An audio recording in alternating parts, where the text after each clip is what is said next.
I am 26, a woman who has spent her entire life believing in the solidity of my family. The floorboards of my childhood home, the scent of my mother's baking, the weight of my father's hand on my shoulder. These were the certainties I built my world upon. I knew, of course, that I was adopted. It was never a secret. It was a story told with love, a story of choosing, a story that made me feel special, not less. My parents, Helen and Richard, were my entire world, and I was, I thought, theirs. That foundation, the one I had mistaken for bedrock, was about to be pulverized into dust, and it would start with a single sentence uttered across a polished dining room table. The occasion was my father's 60th birthday. It was meant to be a quiet celebration, just the three of us.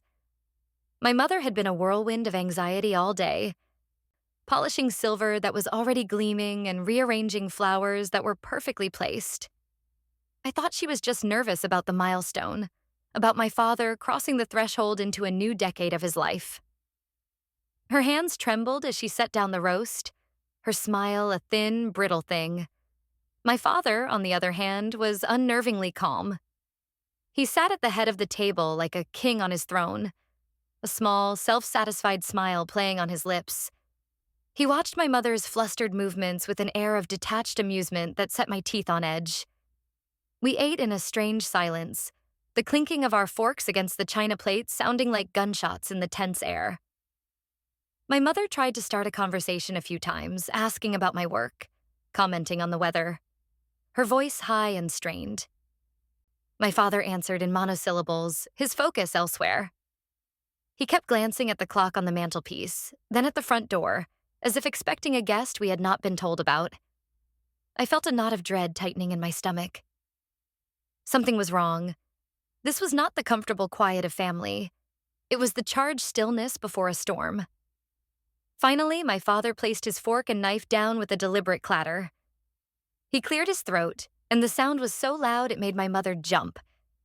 He looked at her, then at me, his eyes cold and devoid of their usual warmth. "I have an announcement to make," he said, his voice ringing with a theatrical importance. My mother's face went pale. She clasped her hands in her lap so tightly her knuckles turned white. She knew what was coming. I was the only one in the dark.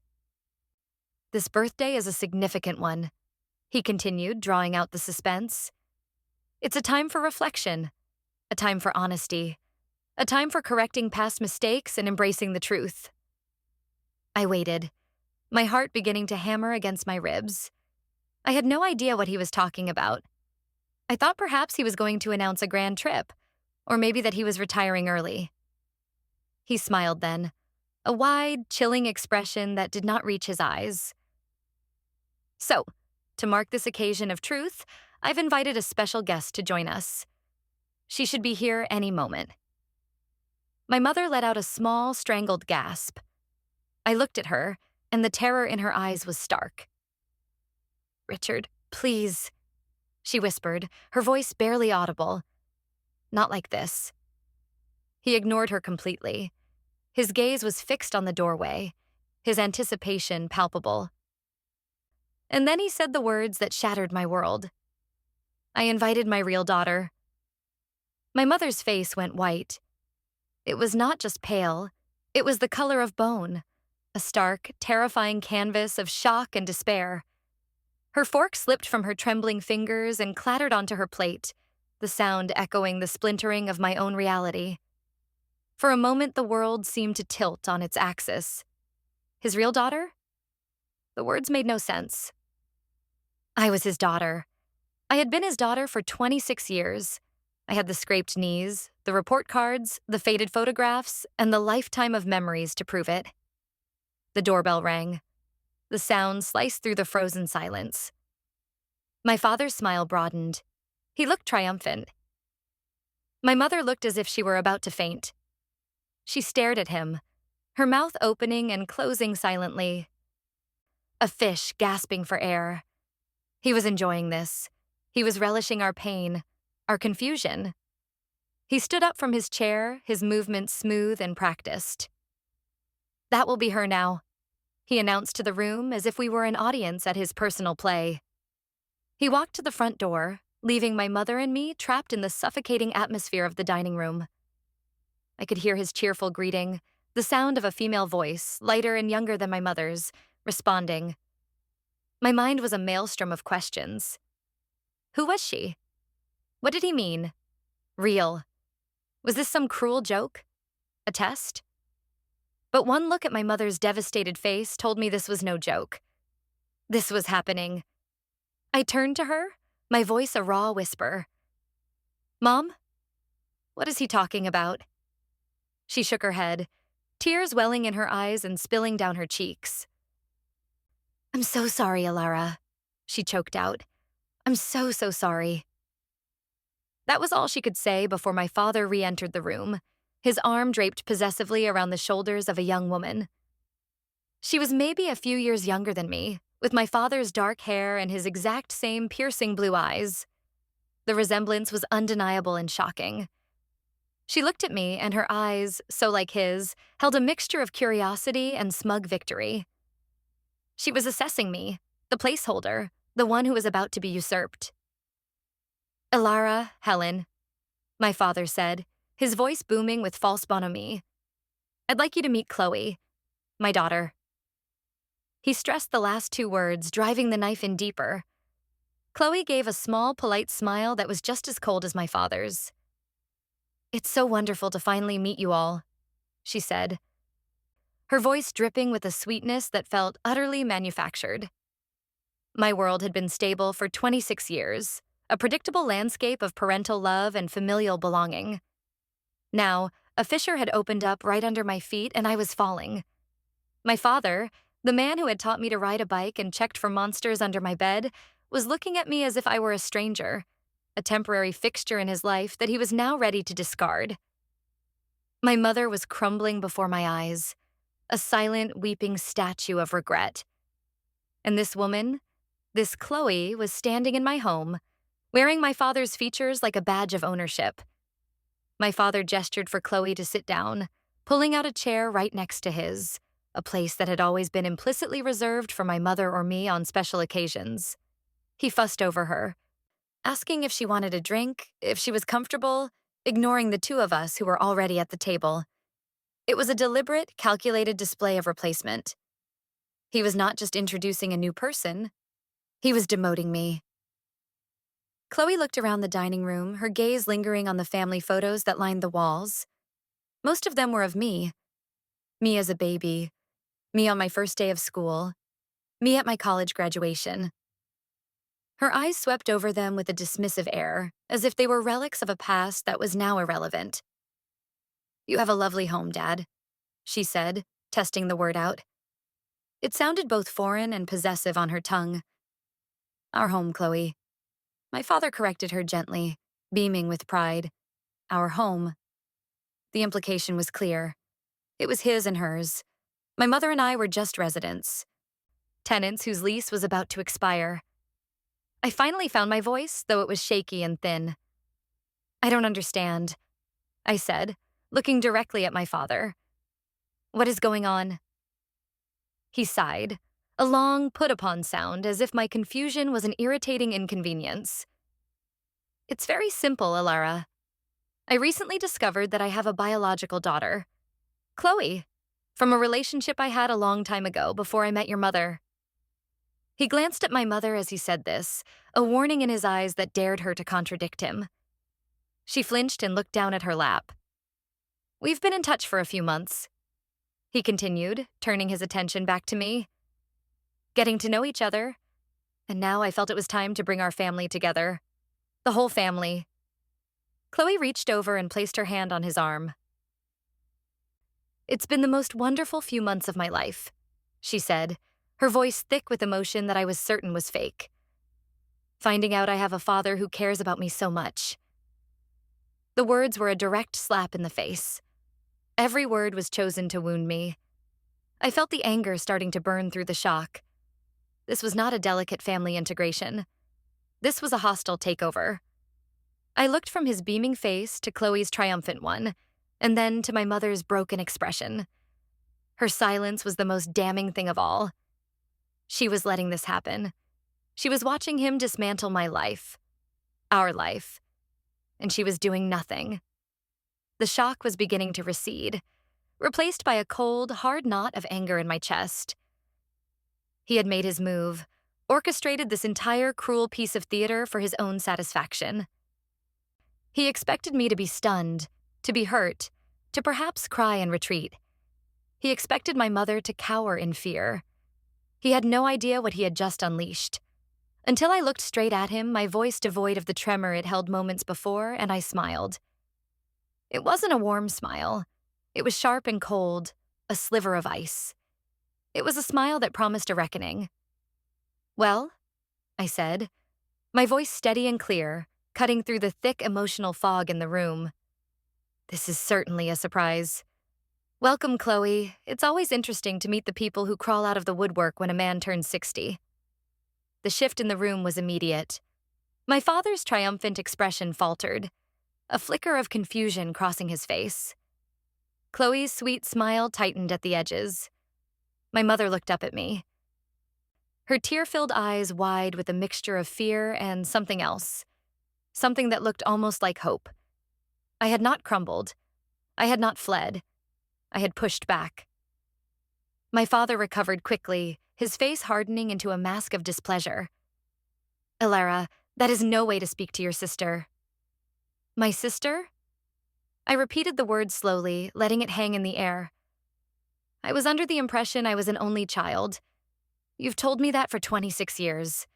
Forgive me if I need a moment to adjust to the new casting arrangement." I kept my gaze locked on his. I would not be the victim in his play. If he wanted a drama, I would give him one, but I would be writing my own lines. Chloe let out a little laugh, a high, tinkling sound that was meant to sound dismissive but came out strained. "Oh, I understand," she said, patting my father's arm again. "It must be a shock to find out you're not the only one, but you'll get used to it. I'm sure there's enough of Dad's love to go around." "Is there?" I asked, turning my cold smile on her. Because from where I'm sitting, it looks more like a hostile eviction than a friendly merger. My father slammed his hand down on the table. The plates and glasses jumped. "That is enough," he roared, his face turning a blotchy red. "Chloe is my daughter, my blood. She is here to stay, and you will treat her with respect. You are a guest in this house, Elara, and you would do well to remember that." A guest. The word was designed to strip me of everything.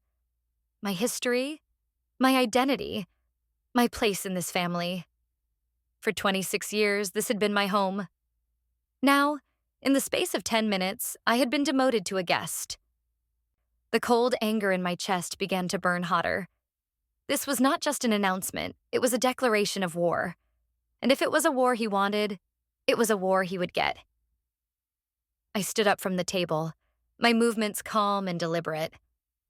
I placed my napkin neatly beside my plate. I looked at the three of them, my furious father, my smug new sister, and my broken mother. "Thank you for the birthday dinner, Father," I said, my voice dripping with ice. "It has been truly illuminating. Chloe, a pleasure." "Mom," I said, my voice softening just a fraction, a silent plea for her to find her strength. "I'll call you tomorrow."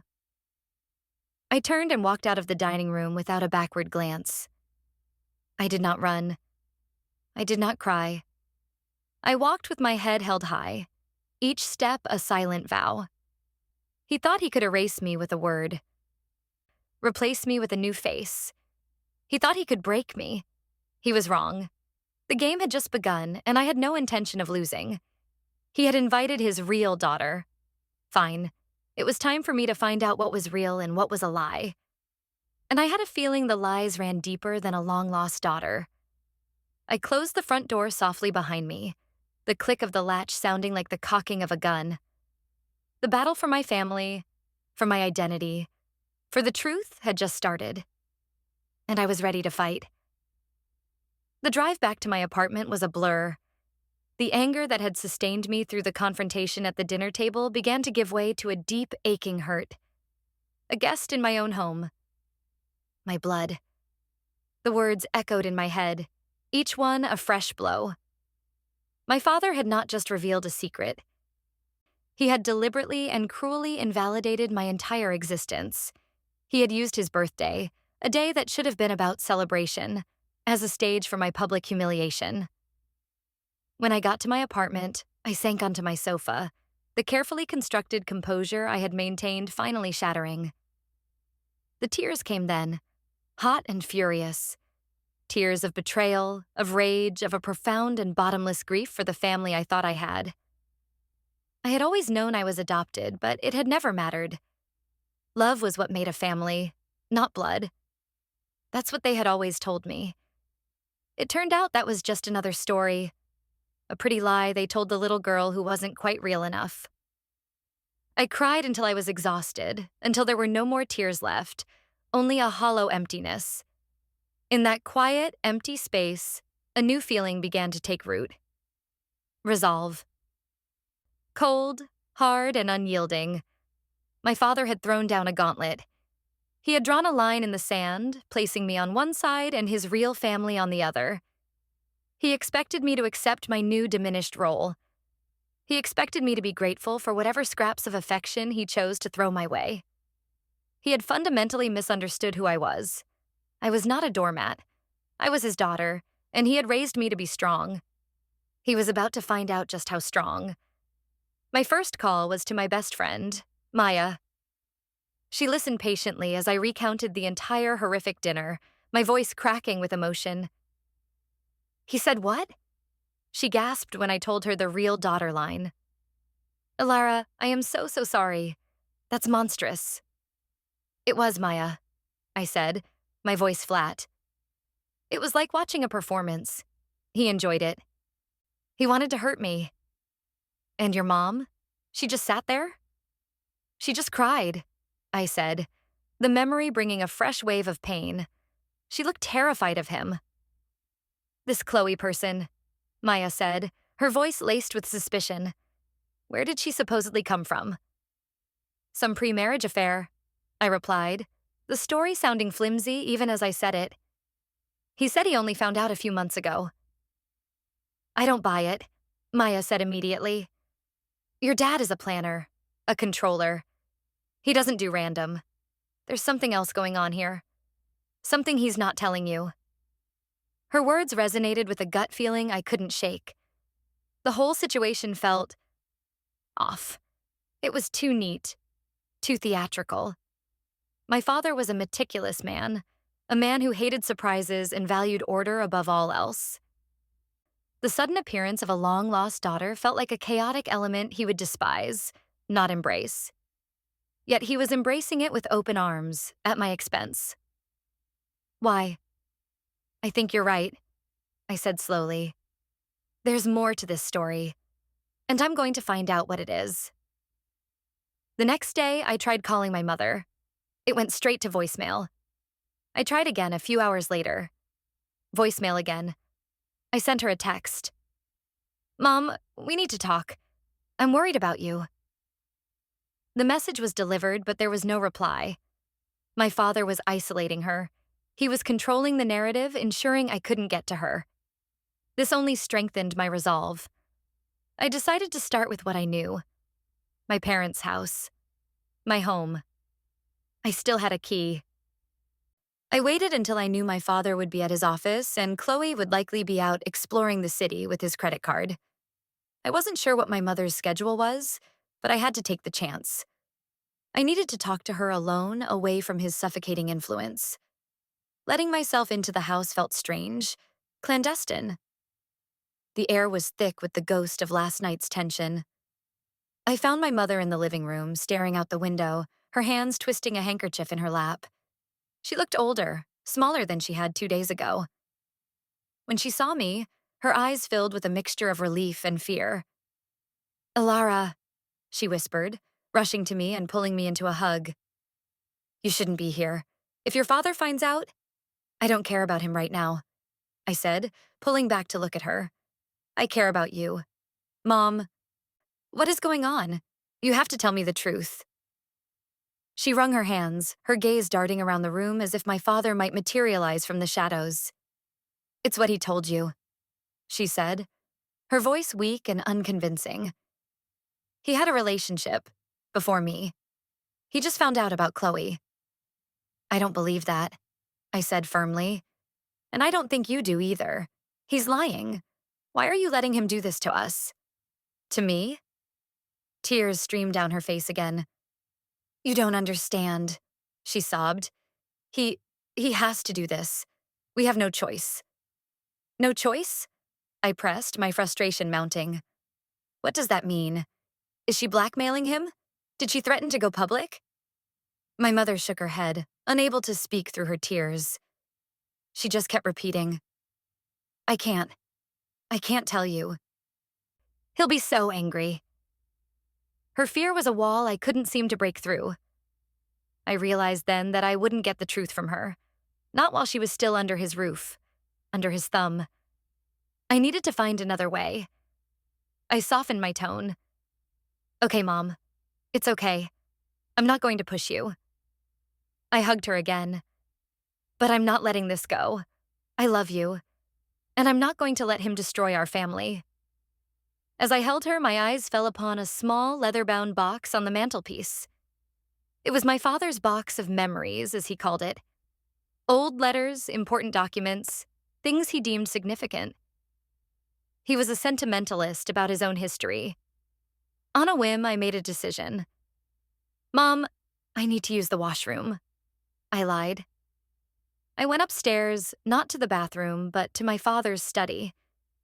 The room was just as he liked it.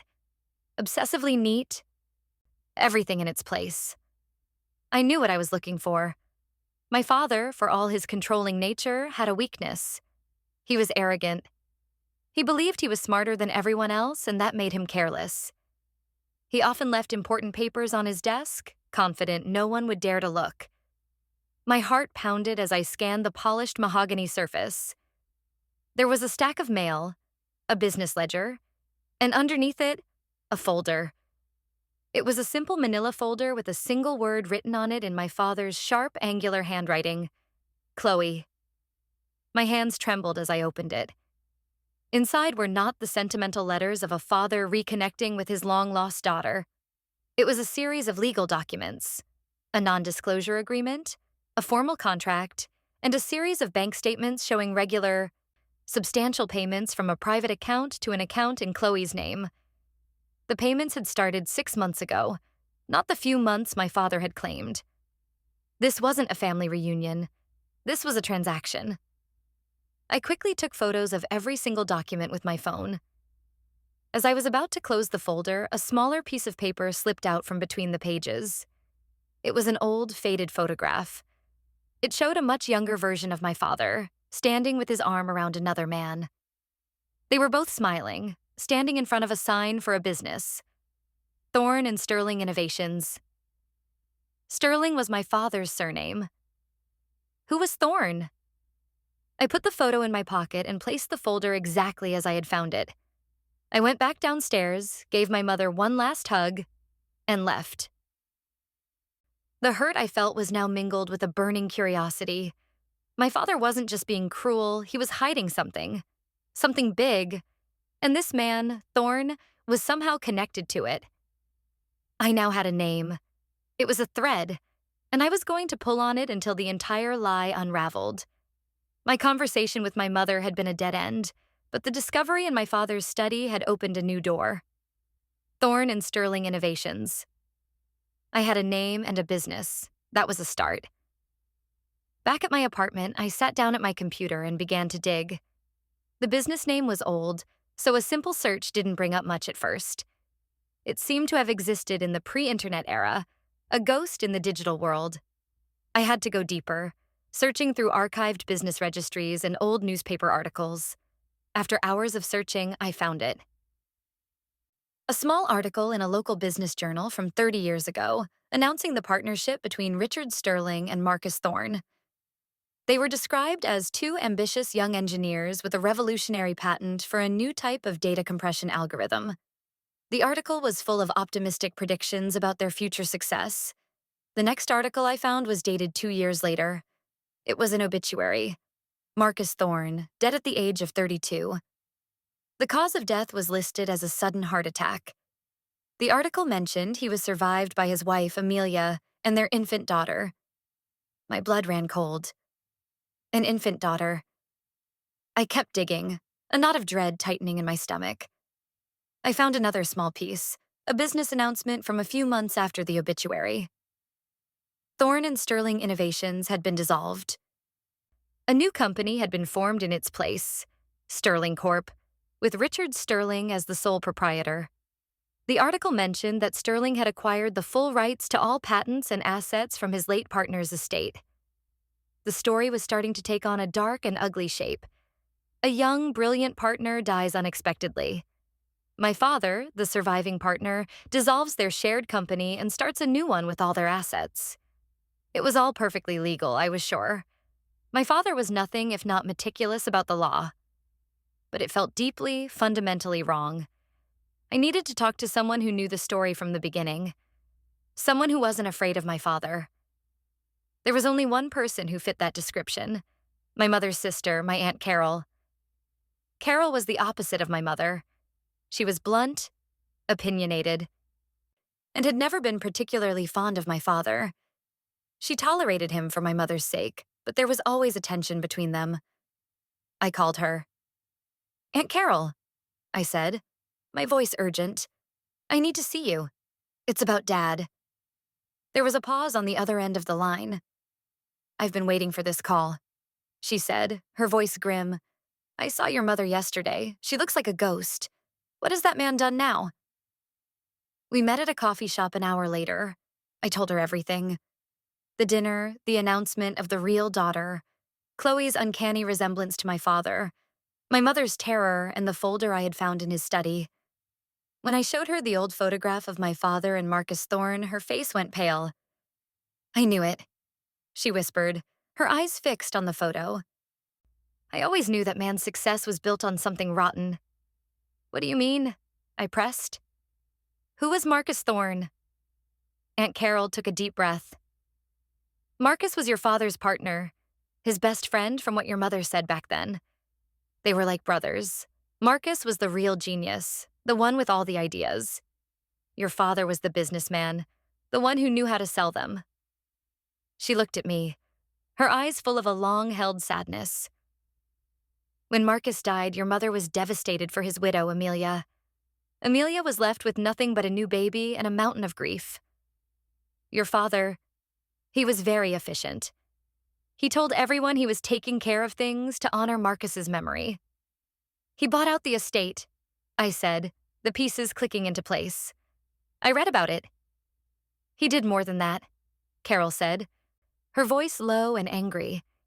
"He convinced Amelia that the company was on the verge of bankruptcy. He told her their patent was worthless and that they were drowning in debt. He offered to buy her out for a pittance, framing it as a generous act to absolve her of the company's supposed liabilities. She was a grieving widow who knew nothing about business. She trusted him.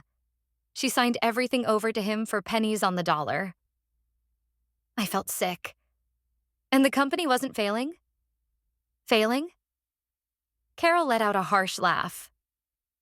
"A year later, your father, now the sole owner of that worthless patent under his new company, Sterling Corp., sold it to a tech giant for millions. That was the money he used to build his empire. That was the foundation of everything he has. It was blood money, Alara. Stolen from a dead man's family." The room seemed to spin. My entire life, my comfortable upbringing, the private schools, the family vacations, all of it had been financed by a lie, by a theft of the most cruel and predatory kind. "So, Chloe," I started, the name tasting like ash in my mouth. "If this Chloe is who I think she is," Carol said, her gaze intense, "she's not his daughter, she's Marcus Thorne's daughter." The implications of that revelation crashed down on me. My father hadn't had an affair. He hadn't created a daughter. He had stolen a legacy from one. Chloe wasn't a long-lost child he was welcoming into the fold out of love. She was a debt he was finally being forced to pay. The non-disclosure agreement, the contract, the regular payments, it was all hush money. She or her mother must have found out the truth and threatened to expose him. And the real daughter story? It was a cover, a brilliant, viciously cruel cover story. It allowed him to bring her into his life, to lavish money and attention on her, without admitting his original sin. It preserved his reputation as a successful, self-made man. But to make the story stick, he needed a villain, a reason for the sudden shift in his affections, and he had chosen me. He was sacrificing me, his daughter, the one he had raised and claimed to love, to protect a 30-year-old lie. He wasn't just demoting me. He was trying to erase me to make room for his guilt. He's using her to save himself, I said, the full scope of his monstrosity becoming clear. And he's using me as collateral damage. He's a monster, Elara, Aunt Carol said softly. I've known it for years. Your mother chose to ignore it, to build a life on that rotten foundation. But now the whole house is starting to collapse. As I drove home from the coffee shop, the anger I felt was so pure, so intense, it felt like a physical force. It was a clean, white-hot rage that burned away all the hurt and confusion. My father was not just a cruel man. He was a thief and a coward. He had built his entire life on the exploitation of a grieving widow and her child. And now, cornered, he was doing it again, sacrificing his own family to save his skin. The escalation came sooner than I expected. That evening, I received a formal-looking email. It was from my father's lawyer. Attached was a legal document. It was an agreement, a settlement of sorts. It offered me a one-time payment of $50,000.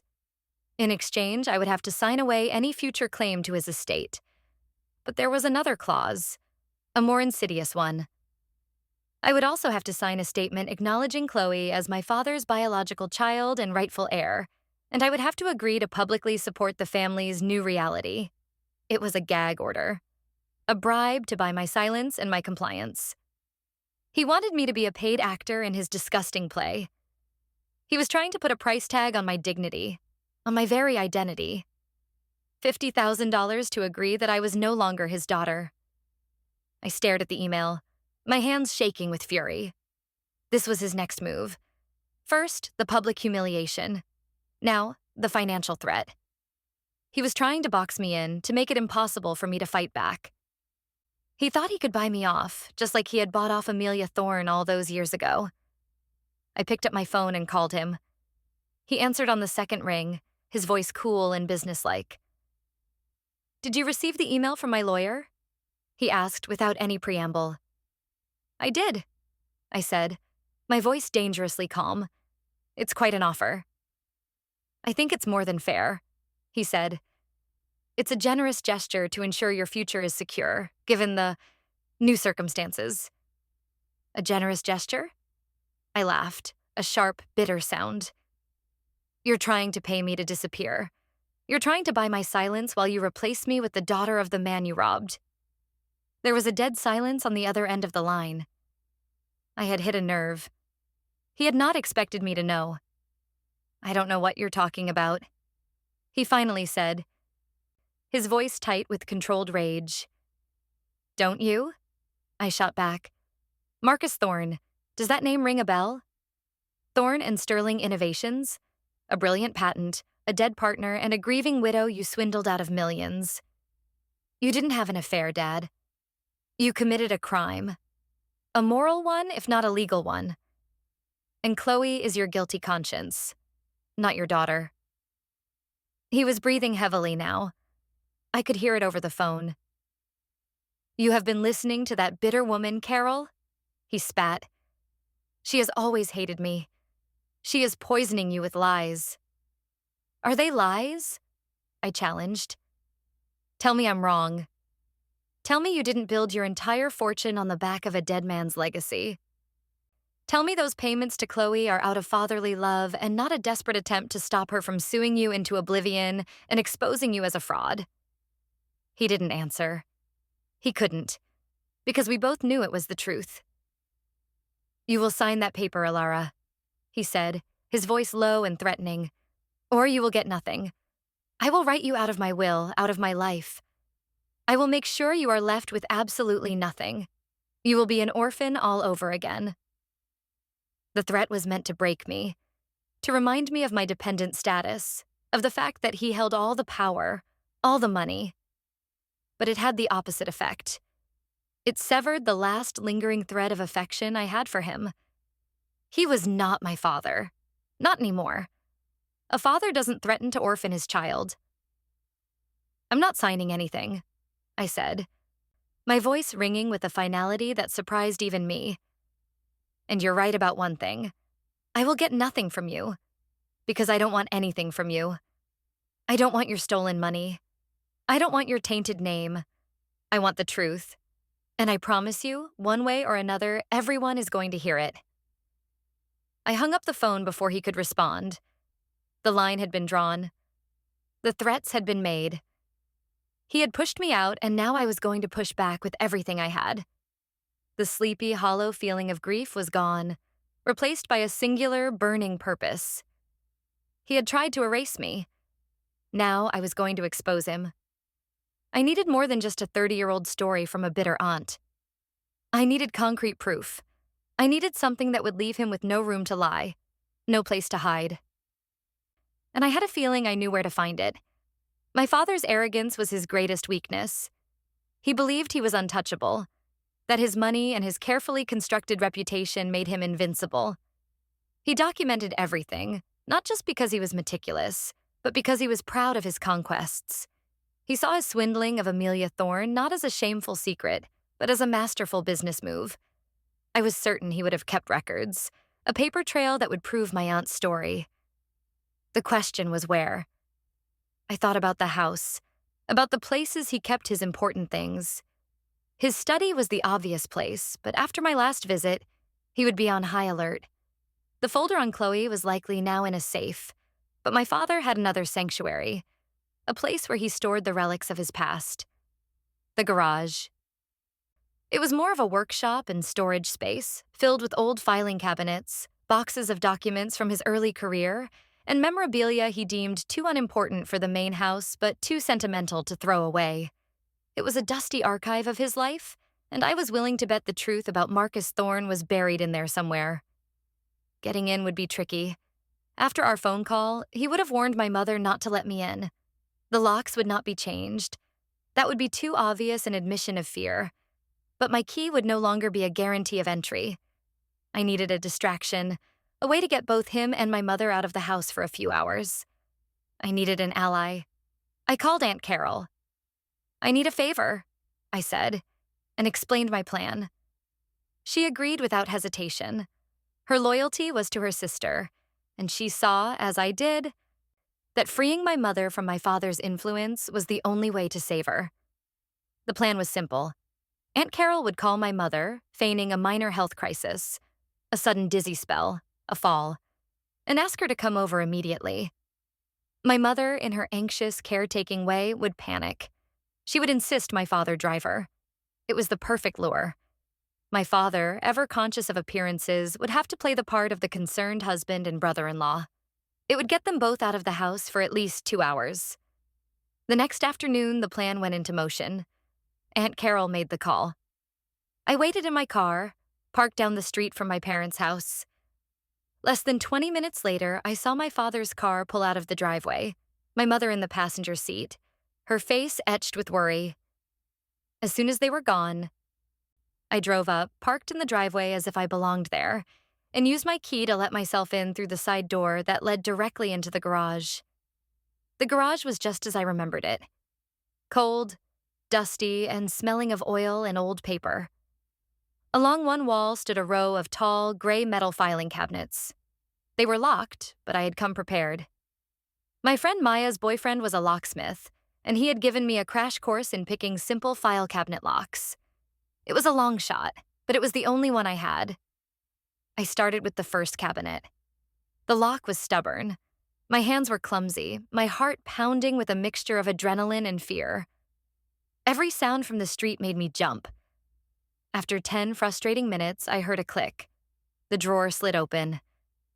It was full of old tax records from the 90s, not what I was looking for. I moved to the next cabinet, and the next. Each one was a time capsule of my father's financial life. Mortgage documents, investment portfolios, old bank statements. It was a testament to his obsession with wealth and control. I was starting to lose hope when I reached the last cabinet, tucked away in the darkest corner of the garage. This one was older, rustier. The lock felt different. It took me almost half an hour to get it open. My fingers were sore, my back ached from crouching. But when the drawer finally slid open, I knew I had found it. The files were different. They were labeled not by year, but by project. And there, near the back, was a thick, worn folder with a single label, T&S Innov, Thorn and Sterling Innovations. My hands trembled as I lifted it out. I sat on the cold concrete floor and opened it. It was all there. The original partnership agreement signed by both my father and Marcus Thorne. Blueprints and technical specifications for their patent with most of the complex equations and notes in a different handwriting, Marcus's handwriting. And then I found the core of the deception. A separate set of books. There were two ledgers. One showed the company bleeding money, riddled with debt. The fake ledger he must have shown to Amelia Thorne. The other one told the real story. It showed lucrative preliminary offers from tech companies, contracts that were already in negotiation before Marcus had even died. My father hadn't just stumbled into the sale of the patent after his partner's death. He had been actively hiding its true value from him. The final damning piece of evidence was at the very bottom of the folder. It was a letter, a handwritten letter from Marcus Thorne to my father, dated the week before he died. Richard, it read, I've been thinking about the Omnicorp offer. I know you're hesitant, but a buyout of this magnitude could set our families up for life. My heart. It's been acting up again. The doctor says I need to avoid stress. Let's just take the deal. Let's secure our future and be done with it. My breath caught in my throat. Marcus had a heart condition. He knew he was unwell. He had wanted to sell. And my father, his best friend and partner, had obviously stalled. He had waited. Had he waited for Marcus's heart to give out so he could take everything for himself? The question was a dark, horrifying possibility that I couldn't ignore. This wasn't just a story of corporate greed anymore. It was something far more sinister. And then I found the document that would become my ultimate weapon. It was the original buyout agreement he had made with Amelia Thorne. It was a multi-page document full of dense legal language. But stapled to the back was a small, personal note written on my father's letterhead. It was a handwritten addendum. It said, in addition to the sum agreed upon, I, Richard Sterling, do personally vow to ensure the well-being and future security of Marcus's daughter. Should the fortunes of the assets of the former Thorne and Sterling Innovations ever exceed expectations, I will consider it my moral duty to revise this agreement and make further restitution to his child. He had written it himself. A promise. A moral duty. He had written it to appease his own conscience, or perhaps to convince Amelia of his good intentions. He had probably never imagined it would see the light of day. He had certainly never imagined that the fortunes would amount to the millions he had built his empire on. It was not a legally binding contract in the strictest sense, but it was a written confession of his moral obligation. It was proof that he knew he owed Marcus's daughter more. It was the key. I took pictures of everything. The two ledgers, Marcus's letter, the agreement, and most importantly, that handwritten note. I put the folder back exactly where I found it, closed the cabinet, and wiped away any trace of my presence. I slipped out of the garage and drove away, my heart pounding not with fear, but with the certainty of victory. I now had the full, unvarnished truth, documented in my father's own careful records and his own handwriting. The story of his real daughter was about to be rewritten, and I was going to be the one holding the pen. The time for quiet investigation was over. It was time to plan the confrontation. He had chosen to start this war at a family dinner. It seemed only fitting that I would end it at one. The stage had to be perfect. It couldn't be at their house, which was his territory. It had to be on neutral ground, a place where I controlled the environment, my apartment. I would invite them for dinner, framing it as an apology, a peace offering. I would tell them I had reconsidered his offer and wanted to discuss the terms. It was a bait he, in his arrogance, would be unable to resist. He would assume his threats had worked, that I had been broken and was ready to surrender. He would walk into my home expecting a victory, and I would deliver an execution. I also needed witnesses. My mother had to be there to see the unvarnished truth of the man she had spent her life with. And Aunt Carol needed to be there, as my support and as a testament to the long-held suspicions about my father's character. But there was one more person who was essential to this final act. Chloe. She was the centerpiece of his deception, both a victim and a willing participant. She needed to hear the truth not from me, the jealous, adopted sister, but from the cold, hard facts of the past. Her reaction would be the wild card, but I was betting that learning her entire newfound identity was a lie constructed to cover up a decades-old crime would sever any loyalty she felt towards my father. I sent a group text message to my father, my mother, and Chloe. "I've had some time to think," I wrote. "I was emotional and unfair. I'd like to apologize. Please come to my apartment for dinner on Saturday night so we can talk properly. I'm ready to discuss the agreement." My father's reply was almost instantaneous. "We will be there. I'm glad to see you've come to your senses." His smugness practically dripped from the screen. Chloe sent a simple, "Looking forward to it." The smiley face emoji felt like a tiny dagger. My mother didn't reply at all. I then called Aunt Carol and told her the plan. "Be there at 7, I said. "I'm going to need you." "I wouldn't miss it for the world," she replied, her voice grim with anticipation. The next few days were spent in a state of calm, focused preparation. I cooked. I cleaned my apartment. I went to work. On the outside, I was perfectly normal. On the inside, I was a coiled spring, a general planning the final, decisive battle. I went over the documents I had photographed, arranging them in a logical, devastating sequence. I rehearsed my opening lines, my responses to his inevitable denials and rage. I was leaving nothing to chance. Saturday night arrived. Aunt Carol came first, her presence a solid, reassuring anchor in the storm I was about to unleash. She squeezed my hand. "You can do this, Alara," she said. "I know," I replied. And the strange thing was, I truly believed it. The fear was gone, replaced by a sense of clarity and purpose. At 7:30 sharp, they arrived. My father, Chloe, and my mother. My father walked in with a proprietary air as if he were inspecting a property he was considering buying. Chloe was right behind him, a triumphant smirk on her face. My mother trailed in last, her eyes downcast, her shoulders slumped in defeat. She looked exhausted, as if she had been carrying a terrible weight for days. "Alara," my father said, his voice magnanimous, the voice of a king granting a pardon. "This is a lovely apartment. I'm glad to see you're making a sensible decision." "Hello, Dad," I said, my voice even. "Chloe, Mom, please come in, have a seat." I gestured to the living room. I had arranged the chairs carefully. My father and Chloe on the sofa, my mother in an armchair slightly apart from them, and Aunt Carol and me in chairs directly opposite them. It was a stage set for a confrontation. We made small talk for a few minutes. It was excruciating. My father pontificated about his business. Chloe talked about her shopping trips. My mother and Aunt Carol were silent. I let them talk. Let my father inflate his ego. Let him believe he was in complete control. I served them drinks. I was the perfect, dutiful host.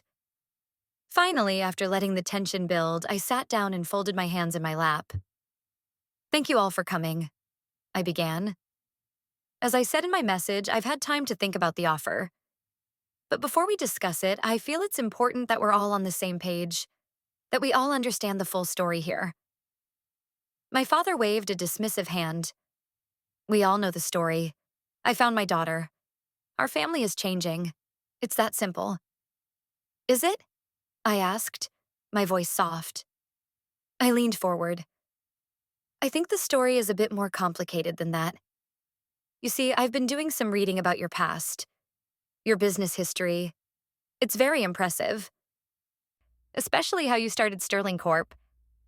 I saw a flicker of unease in his eyes. He knew this was not going where he wanted it to. I'd like to tell a story, if I may, I continued, not waiting for his permission. For Chloe's benefit especially. Since she's new to the family, she should know the history. The real history. I looked directly at Chloe. Her smirk had vanished, replaced by a look of wary curiosity. Once upon a time, I said, my voice taking on a narrative quality. There were two partners, two best friends, Richard Sterling and Marcus Thorne. They had a brilliant idea, a patent that was going to make them rich. But Marcus had a bad heart, and he had a wife and a new baby daughter. My father's face was turning to stone. Alara, this is not the time or the place. Oh, I think it is, I interrupted, my voice hardening. I think this is the perfect time and place, because Marcus wanted to sell the patent. He wrote you a letter, didn't he, Dad? He told you he was sick, that he wanted to secure his family's future. But you stalled. You waited. And then he died. I let the words hang in the air. My mother made a small, whimpering sound. Chloe was staring at my father, her brow furrowed in confusion. And after your best friend died, I went on, my voice relentless, you went to his grieving widow, Amelia, and you lied to her. You told her the company was worthless. You showed her a fake set of books to prove it. You scared her into selling you her husband's legacy for almost nothing. These are disgusting lies. My father exploded, rising to his feet. Carol has filled your head with poison. Are they lies? I asked calmly. I reached for a folder I had placed on the coffee table. Because I have the ledgers. Both of them. The fake one you showed Amelia and the real one, showing the multi-million-dollar offers you were already negotiating. I have Marcus's letter. And I have the buyout agreement you made his widow sign. I slid a photo of the first document across the table, the fake ledger, then the real one, then the letter. Chloe's eyes were wide, darting from the papers to my father's furious face. You're a snoop and a thief, he roared at me. You went through my private things. I went looking for the truth you tried to hide, I shot back. And I found it. You didn't just find a daughter, Dad. You were found out. Chloe isn't your long-lost child. She's your dirty secret. She's the daughter of the man you cheated. This whole charade, this real daughter nonsense, it's not a family reunion. It's a payoff. It's hush money to stop her from exposing you for the fraud that you are. I turned my full attention to Chloe. Her face was a mask of disbelief and dawning horror. He's not your father, Chloe, I said, my voice softening slightly but losing none of its intensity. Your father was Marcus Thorne, a brilliant man who died too young. This man, I said, pointing at my father, is the man who stole your inheritance. He let you and your mother struggle for years while he built an empire on your father's genius. He's not welcoming you into his family. He's paying you off to protect his reputation. He's using you, and he was willing to destroy me, his actual daughter, the one he raised, to do it. Chloe looked from me to my father, who was standing there, sputtering, his face a mottled shade of red and white. She was searching his face for a denial, for some explanation that would make this all go away. But there was none. His guilt was written all over him. And then, I delivered the final, killing blow. I slid the last photograph across the table. It was the picture of the handwritten addendum, the note my father had stapled to the back of the agreement. Read it, Chloe, I said quietly. Read his promise, in his own handwriting. She picked it up, her hands shaking. She read the words aloud, her voice a choked whisper. Should the fortunes of the assets, ever exceed expectations, I will consider it my moral duty to revise this agreement and make further restitution to his child. She looked up from the paper, her eyes shining with unshed tears of fury and betrayal. She looked at my father, and all the false affection, all the practiced sweetness was gone. In its place was a cold, hard rage that mirrored my own. "Is this true?" she asked him, her voice trembling. "Is my father Marcus Thorne? Did you lie to me? All this time, have you been lying to me?" My father opened his mouth, but no words came out. He was cornered, exposed, defeated. He looked from Chloe's accusing face to mine. He saw no allies, no escape.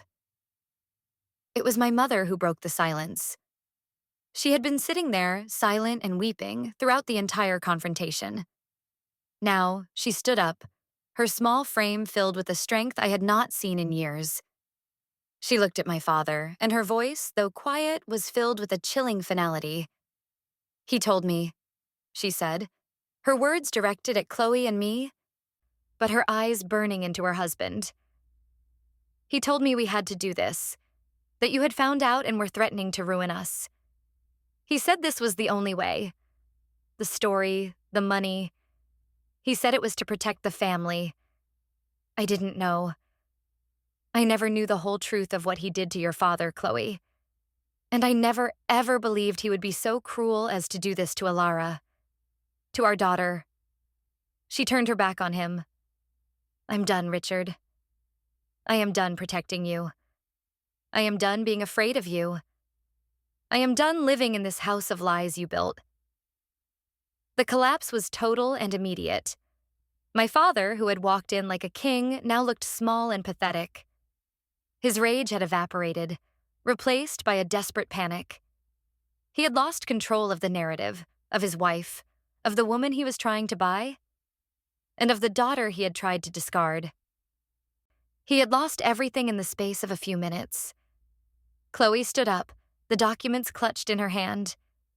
She looked at my father with pure, unadulterated contempt. "You are a pathetic old man," she said, her voice dripping with venom. "You let me believe I had a father. You used my father's memory, my mother's grief, my own desire for a family, as a tool for your own selfish preservation. You didn't give me a family. You just showed me what a monster you really are."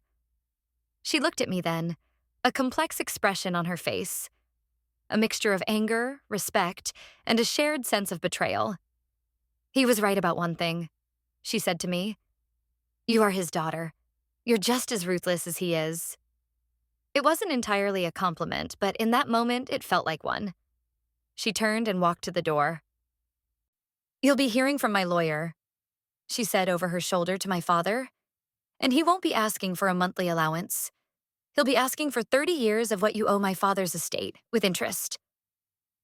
And then she was gone, taking my evidence and her newfound fury with her. My father sank onto the sofa, a broken man. He looked at me, his eyes pleading. "Alara," he started. I held up a hand. "Don't," I said, my voice cold and final. "You don't have a daughter named Alara anymore. You made that choice at your birthday dinner. You wanted a real daughter. Well, now you have one. And it seems she's going to cost you a lot more than you planned." My mother walked over to me, her face pale but resolute. She took my hand. Can I stay with you tonight?" she asked, her voice small. "Of course, Mom," I said, squeezing her hand. Aunt Carol stood up and looked down at my father, her expression one of utter disgust. "You reap what you sow, Richard," she said, and then she walked over to us, putting a protective arm around my mother's shoulders. Together, the three of us walked out of the living room, leaving him there alone amidst the ruins of the life he had built on lies. I didn't look back. There was nothing left to see. The war was over. I had not just won. I had liberated my mother and myself, and I had given Chloe the weapon she needed to claim the justice her family had been denied for 3 decades. My father had tried to erase me, but in the end, I was the one who had exposed the truth. And the truth had erased him. In the weeks that followed, the fallout was swift and brutal. Chloe was true to her word. She hired a team of aggressive lawyers who descended upon my father's life and finances with surgical precision. Armed with the documents I had uncovered and the full story of his deception, they filed a lawsuit that was the talk of the financial community. They weren't suing for a small settlement. They were suing for a controlling interest in Sterling Corp., arguing that my father's entire company was built upon assets that were fraudulently obtained from the Thorne estate. The story leaked to the press. It was a scandal, a juicy tale of corporate backstabbing, a long-dead partner, and a secret daughter who was not a daughter at all, but an heiress seeking justice. My father's carefully cultivated image as a brilliant, self-made man was shattered overnight. He was revealed to be what he truly was, a predator who had preyed on a grieving family. His business partners deserted him. His friends stopped returning his calls. He became a pariah. My mother stayed with me.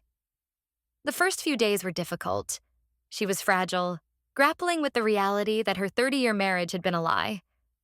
She mourned the man she thought she had married, while simultaneously being horrified by the man he truly was. We talked for hours, long, painful conversations that unspooled decades of secrets and fears. She told me about his controlling nature, his temper, the subtle ways he had isolated her from her friends and family, especially from Aunt Carol. "I was so afraid of him," she admitted one night, her voice barely a whisper. "He made me believe that our entire world would collapse if I ever defied him. He said he was protecting us, but he was just protecting himself, his secrets."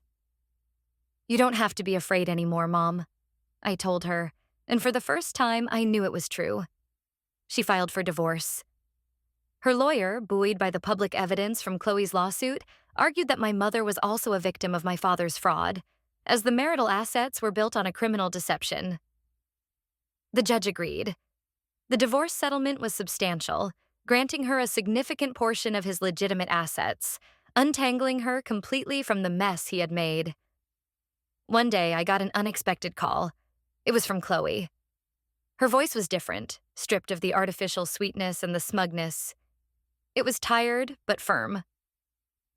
"I wanted to call and say, thank you," she said, the words sounding awkward but sincere. "You don't have to thank me, Chloe," I replied. "I did it for me and my mom, not for you." "I know," she said, "but you gave me the truth, and you gave me the tools to get what my father was owed. My mother, she cried when I told her.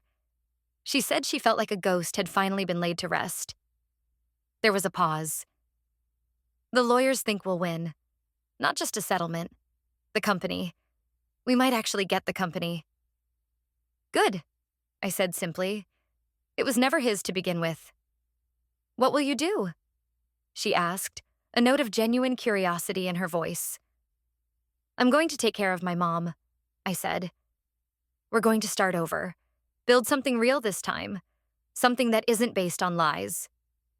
We ended the call, not as friends, but as two women who had been thrown into a storm by the same man and had found their own ways to survive it. We would never be sisters, but we were bound by a shared, strange history. A few months later, it was all over. The court ruled in favor of the Thorne estate. The judgment was staggering. My father lost control of Sterling Corp. A majority of the shares were transferred to a trust in Chloe's name. He was left with a fraction of his former wealth and a reputation that was permanently destroyed. He was forced to sell the house I grew up in, to pay his legal fees. He was a king who had been dethroned, left with nothing but his shame. My mother and I used her settlement money to buy a small house in a different town, a place with no memories of him. We painted the walls bright colors, we planted a garden. We started to heal. Our relationship, which had been strained by her fear and his control, was now stronger than ever. We were a new family, a smaller one, but an honest one. Aunt Carol visited often, and our little house was filled with laughter, something that had been absent for a very long time. I never saw my father again. I heard from a distant relative that he was living in a small rented apartment, a bitter and isolated old man. He had tried to trade his real daughter for a fake one, and in the end, he had lost them both. He had tried to erase me from his life, to reduce me to a guest, a line item to be paid off and dismissed. But I was not a ghost. I was not a placeholder. I was his daughter, and my existence was the one truth he could not bury. He had built his world on a foundation of lies, and I was the one who had finally kicked out the support beams and watched it all come crashing down. He had wanted a story about his real daughter. I made sure he got one. It just wasn't the one he had intended to tell. And in the quiet of my new life, with my mother happy and safe beside me, I knew that justice, in the end, had been served. He finally learned what it feels like to be nothing.